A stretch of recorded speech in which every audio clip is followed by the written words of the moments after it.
There are other aspects to this, like, for example, what has occurred to me right from the beginning, that sort of slaughter before the eyes of people from all around the world in one of the jewels of the crown of our tourism industry, that sort of slaughter before their eyes is totally incompatible. Well, far as I'm coming from an indigenous side, I know, John, I totally agree with you. And see, a lot of us, please take note, that a lot of us haven't got facilities, like especially in our area north of Cooktown. We don't have facilities so that we can monitor a lot of these hunters. We haven't got facilities. The government got to understand that the saltwater people, we have to sit down with our ministers or anything to say, listen, if you want this thing to happen, we have to have facilities. We just can't go sit down on the beach side and watch all these hunters going past and saying, oh, well, what are we going to do, John? Well, we recently had the federal minister up here saying, I think it was $5 million or something, he was going to be throwing at empowering rangers to keep an eye on all of this sort of thing. Quite clearly, you're saying he's going down the wrong track. You haven't got the infrastructure. You haven't got the actual facilities to be able to pursue these, to be able to police the issue. That's correct. He could throw money towards these type of things, but we haven't got the infrastructure in place, John. Like a lot of the people that came from Bundaberg up to Cardinal and all that, they're pretty right there because they right on the sea there. They got facilities there, and they pushing for people to understand, to say, like, this is enough. This is enough. There was another bloke that came from the Torres Strait that now putting this thing together. He was a young bloke that came out of, I think he was from university, but he lives at the Torres Strait. He's now putting in a place for these type of things to stop.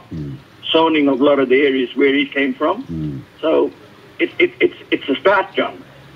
Yeah, let me ask you this. As an Aboriginal gentleman, I need your point of view on this, because this has become a really vexed issue, and that is whether or not, if we're going to have traditional hunting under certain circumstances, need it be under with more traditional means, like, for example, not high-powered boats, not big tinnies, not with searchlights. So what's your view on that? Because this has become a very vexed issue. The point being made on the program last week with these fast boats and spotlights and whatever way the people are hunting them down, that they are taking such big numbers of these animals. What's your view on that? Should it be with traditional means, or are you comfortable with, fast boats with the big outboards and the searchlights? Well, what I'm thinking is this.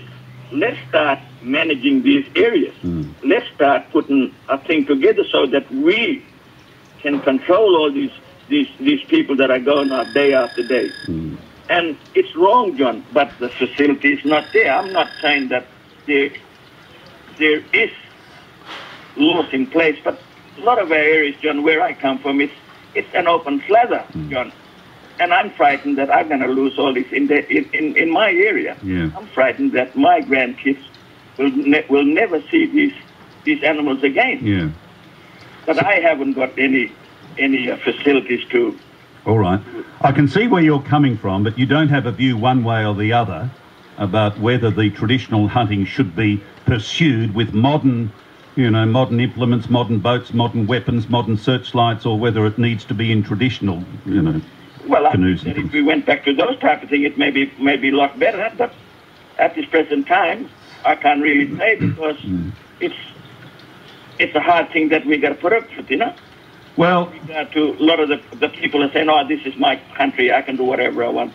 See, people must understand, John, that traditional hunting has to take place traditionally.